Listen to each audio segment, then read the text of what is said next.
My name is Chaim Bernstein, and I'm going to talk about information security policy for the company. Introduction. We're going to discuss the need for cybersecurity in the digital world. Why today more than ever, a company must have a good plan for cybersecurity in place. Policy goal. What is the goal of this specific policy for our company? Policy development, how exactly we developed this policy, what went into it, which departments developed what, and how it came to one policy. Security governance and policy enforcement. We're going to talk who's going to govern this policy and who's going to enforce this policy. And then we're going to go into the context of the policy. We're going to start with a statement of purpose. What does the policy cover? And then we're going to talk about prohibited use, who can use what and for what. System management, who's going to manage the system. Violation of policy, what happens when the policy is violated. Policy review and modification, how often do we review and when will we modify this policy. And then we're going to talk about summary and conclusions. Need for cybersecurity in the digital world. I'm going to bring some examples of cyber attacks in the last 6 years. Equifax, one of the most famous Atlanta-based companies that does credit checks.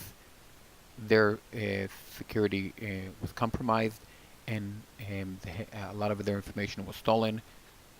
Uber in 2016, Ukraine power grid was attacked by Russia in 2015, Home Depot in 2014, JP Morgan Chase in 2014, Target, Yahoo, and even the US Office of Personnel Management. They were able to get in to the federal government employees' information. Consequences. The consequences of a company losing and compromising their information can be lawsuits, fines, they can get many fines, reputation risk. A company can have a great reputation and then they can just lose it because their information was compromised, especially if people find out that they knew about it and they never told the public about it. Information loss. They can lose their information if they don't have a recovery plan. A company can even go bankruptcy. Productivity loss. Even if they don't go bankruptcy, they can lose a lot of productivity. People sit in the office, do not know what to do. Oh, wait for the recovery to go through. Damage to competitive advantage. A lot of times companies have competitive advantages, and when they have a security breach, they can lose all their advantage. Internal prevention. Some data breaches are caused by employees mishandling of information. Meaning, many times one employee can do one foolish thing, open a bad email, click on a bad link, and all the information can be compromised. I don't believe there's any employee who would like to know that his misuse of information caused the company to go into chaos. Now, data breaches cannot be completely eliminated. There is no way to eliminate data breaches 100%. However, it can be reduced substantially when computing systems are properly handled. If the employees know how to handle the systems and they do the right things, the probability of this kind of data breach happening is substantially reduced. Policy goal. This policy goal is to maximize possible protection and safeguard of B3SI computing and knowledge assets. B3SI personal and customer service information from digital and physical mayhem, cyber attacks, data loss, all other potential crime. Policy development. We're going to have a technical policy, administration policy, and a training program, and all of this equals to a policy program. Administrative policy is done by HR with the CEO. And what I mean administrative is like what happened when somebody breaks the policy. It's not a technical thing, it's what happened and when do we train, how do we train. This has to do with more administrative things, part of the policy, and this is done usually with HR and the COO. Technical policy is done by IT security, and it's also with coordination of the COO. The training program is usually coordinated. It's developed by the HR and IT security, but the HR is more in charge of making it work, finding the right people and the right way how to create this program. Now we're going to talk about regular issues associated with this policy. HR, according with B3SI legal counsel, BSI compliance management, whoever's in charge of the compliance management and the executive management will take care of this kind of regulatory issues associated with this policy, meaning before the policy is even rolled out, all these issues will be taken care of. In the end, the final policy will be approved by the executive management. The executive management will look at the policy and make a final decision. And here is actually draw a line that shows how it works. We have the direct lines and the dotted lines. The direct line meaning creating the policy. We're going to have the IT security department do a risk assessment of all the assets with the CEO and create a technical policy. They go back and forward. The same thing HR does with CEO, and they do a risk assessment and the administration part of the program. Then all of it goes from a pre-approved security program goes directly to the executive management, and when it's approved, it goes to the HR department, who sends it out to all department managers. And we have a program implementation where the managers of each department are in charge for each person in this department to take this program, to be part of the program and make sure they fulfill the program and all the trainings. HR cannot follow each person who works for the company. Each department must make sure that the people under them do and comply with the program. And then we have dotted areas where we have communication on a regular basis between all these departments. And it's very important that IT security, especially IT security, have communications with all the other departments in order to make sure that this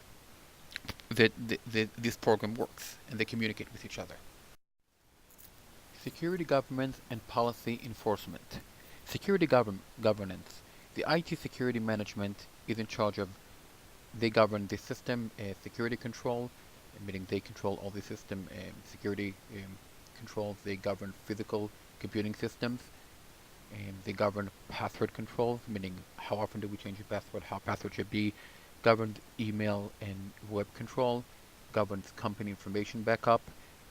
They need to develop systems to back up all the company's information that we will discuss later on as well. Governs general information security policy compliance. Department management. Each department manager governs his own information backup, so we will have two backup systems. Governs physical and equipment information security policy compliance. They make sure that all the workers actually comply with this with all the policies.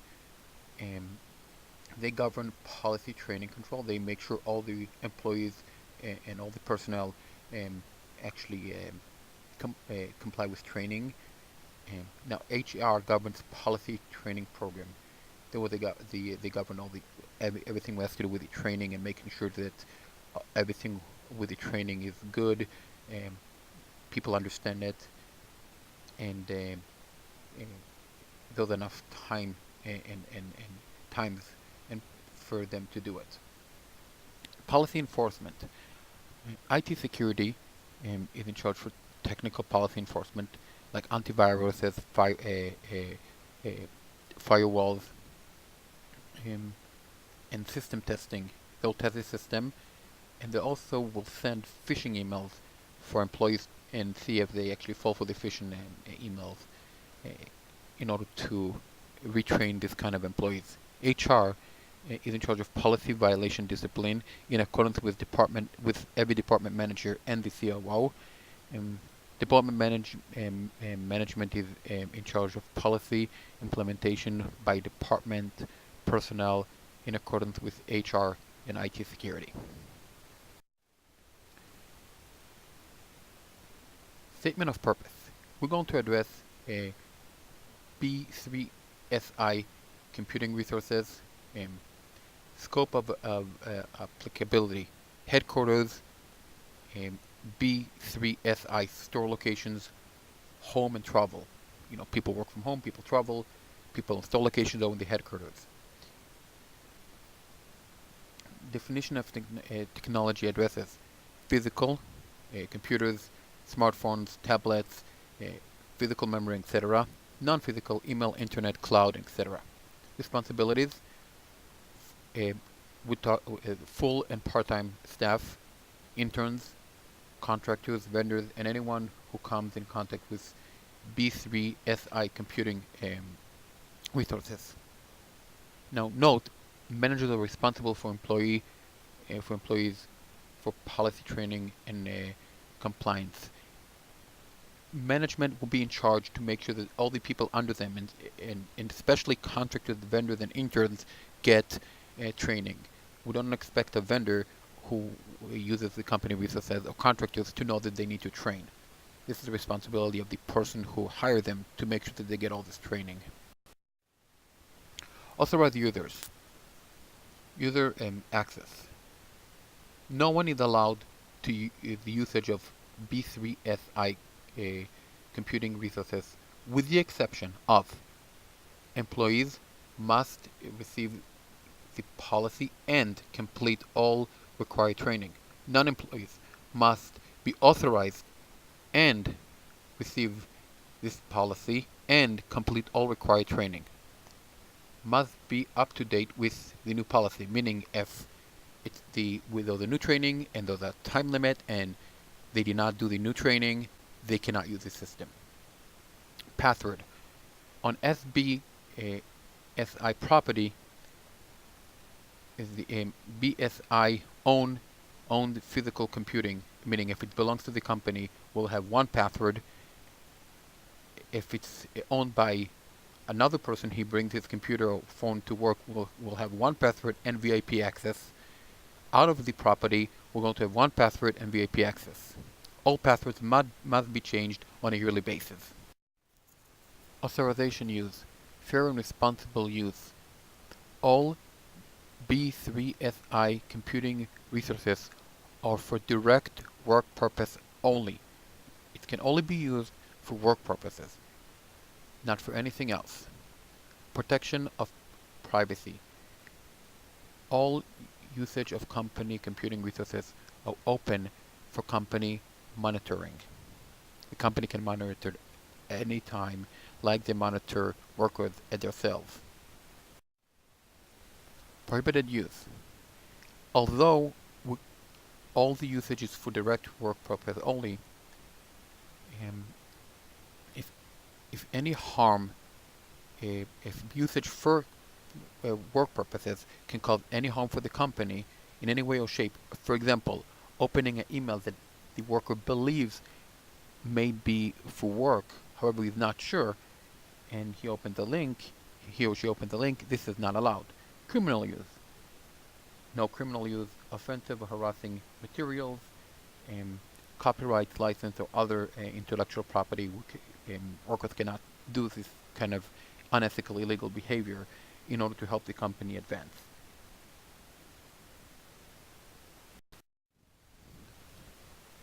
System management. Management of stored materials. there'll be two backups. One backup will be actually each department will take out the backup, and then the IT security will have a second backup system that they will actually download from all the regular IT from the regular each regular department to their own department. So we have two backups.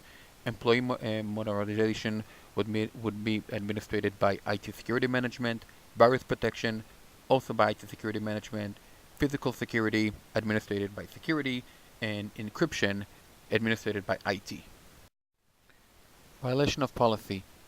Any violation can be reported several ways, directly or anonymously. Um, Penalties for violation, we have several different violations, and each one of them have different penalties. All of it are discussed in detail in the policy itself. Policy review and modification. There'll be two types of policy review and modification. One will be on a regular basis when the same people who develop the program will review it and make changes if needed, and training will be required once a year.